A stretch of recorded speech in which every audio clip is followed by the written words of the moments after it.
Hey everybody, it's Leslie from Sew-A-Lot Creative Sewing Centers in Lexington, Kentucky and Centerville, Ohio. I wanted to do a quick video here to show you how to create this fun foundation piece center that you could use in a quilt block, you could use in a throw pillow, use it in a tote bag. We're also going to utilize not just a standard sewing stitch, but we're going to use a specialty stitch called a floating stitch.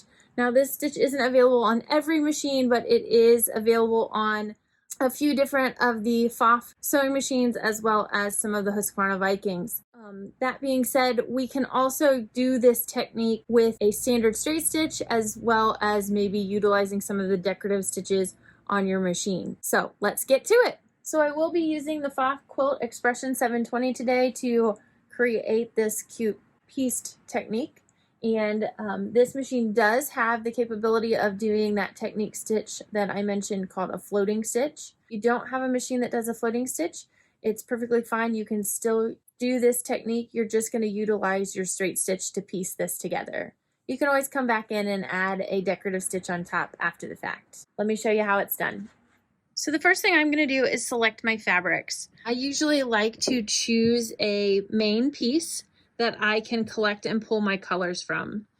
With the floating stitch, I like to use a fabric that's not quite so busy and patterny so that you can actually see that fun floating stitch, or if you come back and do a decorative stitch, this works nice for that as well. Batiks are great for a technique like this and really kind of fun to learn with. So I've just selected my base fabric and then I've cut some rectangles to coordinate with that and kind of laid them out so I can see what they look like. As far as what size you're going to need to cut these pieces, it's truly going to depend on how big you want that area to fill. And these particular pieces are 4.5 inches by 7.5 to 8 inches for what we are doing for this particular project that we're going to make a pillow out of. If I was doing strips for quilt blocks, depending on the size of the quilt blocks, I might make my patches a little smaller, but this is really kind of a forgiving, fun, creative way to utilize colors of fabric without having to have a specific size in mind.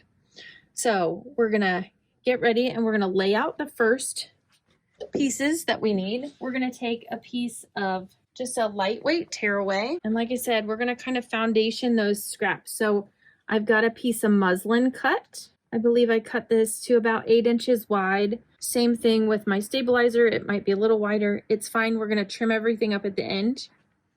But then I'm going to take my first two pieces and I'm going to sandwich them right sides together. And I'm going to lay them on the top of this row. Now I'm going to kind of lay them at an angle. It doesn't have to be anything too steep, but I just want to have a little bit of an angle as I start, and then we'll kind of work that in as we go.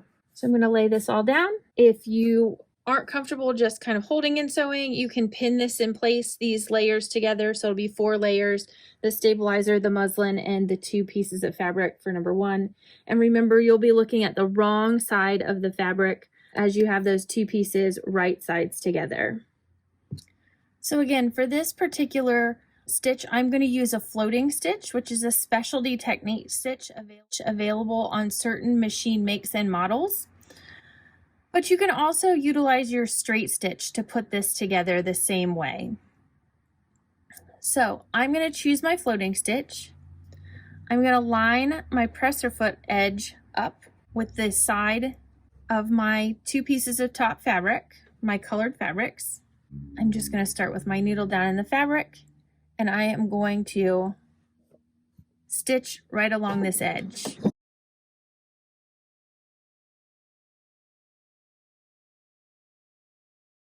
Now, with the floating stitch, you're going to see that I have this specialty looking stitch across what is the wrong side of my fabric. If you're using a straight stitch to do this, you're just going to see the straight stitch here. What we're going to do in either case is we're going to open up those 2 pieces of fabric. Now, if I have a straight stitch, I'm just going to take and press this down because that's what it's going to look like from here. With the floating stitch, I'm going to expose that technique stitch by pulling my fabric And now you see that stitch that floats across the top, but not that stitch in between that's piecing those things together. Pretty wow. And you can take and you can press this down, you can finger press it. And then we're gonna grab our next piece of fabric and we're gonna lay this in. And it doesn't necessarily have to line up perfect. What we're thinking is we wanna make sure we're covering the edge.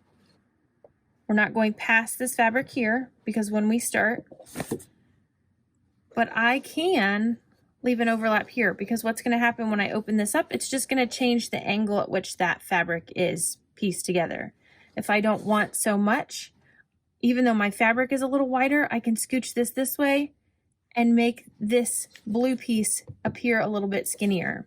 So we're gonna do that just to kind of show you what it's gonna look like. I just wanna make sure that my top color fabric is going from one side of my muslin to the other. I'm gonna choose a different decorative stitch. Again, you can utilize your straight stitch for this or use all the same stitch.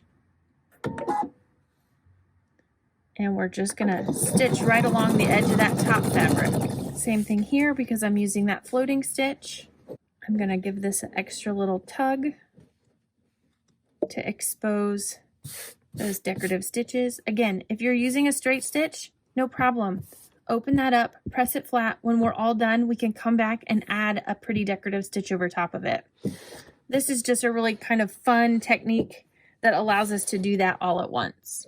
Again, you're always gonna put your next piece of fabric right side down, so you're gonna be looking at the back side of your fabric.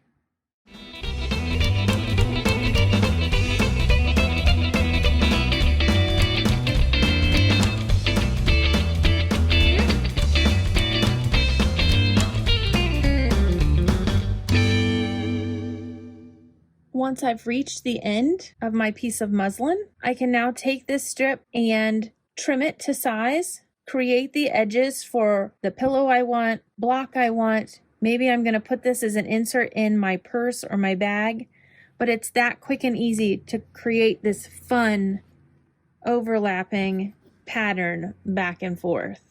Once I trimmed up the sides even on either side of my piece material, I've just cut 2 side pieces that I want to attach. So this could be for a pillow, a bag, a blanket, whatever you want it to be. I'm going to lay right sides together and I'm just going to stitch with whatever seam allowance is for your specific project. It could be 1/4 inch, it could be 1/2 inch, just depends on what you're making.